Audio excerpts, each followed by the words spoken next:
this video, I will show you a game from 1929, so almost 100 years ago. The game played in Warsaw, Poland, between Glaxberg and Najdorf. Why this game is called Polish Immortal? It's called because of Najdorf, who sacrifices his 2 knights and 2 bishops. Let's see this game.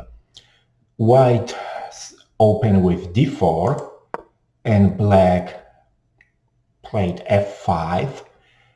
They play a Dutch defense. Then follows c4, knight f6, knight c3, e6, knight f3, d5, aiming for stonewall setup. White continue with e3, c6, bishop d3, bishop d6, castle, castle. And now let's stop at this moment. White move knight from c3 to e2.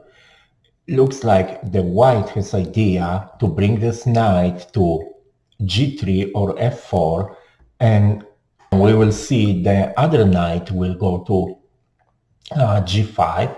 So white is trying to protect on one side his king side and put pressure on black's position. So Najdorf moved his knight from b8 to d7, and now knight from f3 to g5. The reason, the purpose why this knight went there is of course to attack pawn on e6. White is attacking this pawn, but they didn't see the next move. Bishop to h2 check. If white will take this bishop, then of course knight to g4 with check. So white moved king to h1 to save place. Now black is still playing knight to g4, is protecting this bishop. So at this position, black is not only protecting bishop on h2, but is also attacking, queen is attacking knight on g5. So the next move for white, they push pawn from f2 to f4 to protect the knight on g5. And black now is moving queen from d8 to e8, of course to protect pawn on e6, but also aiming for h5 square. So the white has idea to trap this bishop on h2 and move king to g2 square, and they will be safe. Let's see how this will work. Of course, queen came to h5, king moved to g2, and now let's take a break. And what do you guys think about next move for black? Because the plan for white is very, very simple. Rook from f1 will go to h1, the bishop is lost and will be pinned on queen, so bishop cannot move, of course. And position for white should be okay, but white didn't see this amazing move. Bishop to g1. Now, if white will take this bishop with king, then it's checkmate in one move, queen h2. If white will take bishop with rook, then again queen h2 check, king to f1, checkmate on f2, or king f3 and checkmate on f2. So of course white didn't play like this. They took this bishop with knight, and then again queen is going to h2 check, and there is only one safe for white, of course king f3, and after queen check to h1, king will escape and nothing will happen to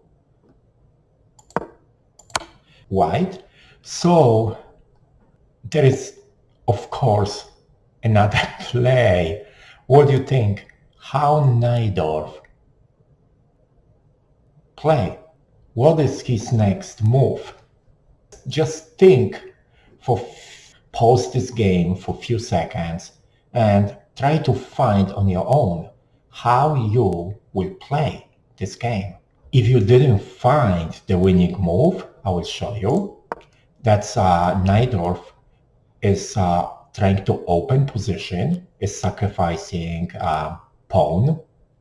And of course, white, they have no choice, because if they don't take this pawn, then pawn will move to e4 square, will be checkmate.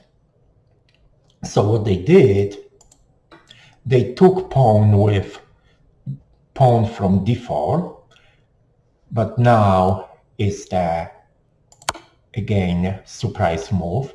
Knight takes e5, pawn takes, and knight takes.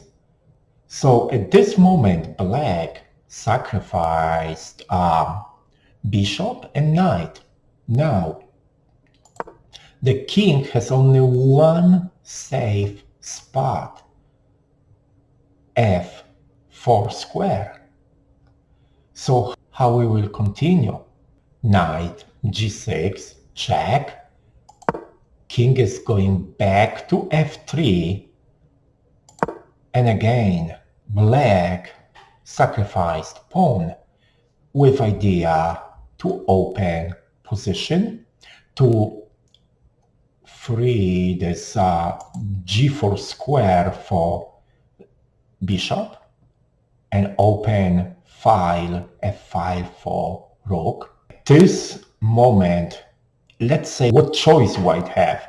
Let's say the white will take knight on g6, then it's not helping at all, because black will play bishop g4, check. King takes g4, queen check on g3, king h5, pawn takes, king takes, rook, king, and checkmate. So we cannot play like this. The other option, of course, is what happened in the game. e3 took on f4, but black still moved bishop to g4. The only move to save white is to move king to e3 And of course, white will lose queen and more pieces. And this position will be lost for white anyway. But in the real game, king took it, took bishop on g4, and black sacrificed the last minor piece, moved knight to e5. There is no defense. White king cannot go to f3, cannot go to f5, cannot go to any h square. So the only way is to accept sacrifice to take this knight on e5. And now it's checkmate. Pawn h7 to h5. You guys see how this game was played by Najdorf. It was beautiful game. That's why they call it a Polish Immortal game. He sacrificed 4 minor pieces and checkmate white king. I hope you guys enjoyed this video. Please don't forget to subscribe. Thank you.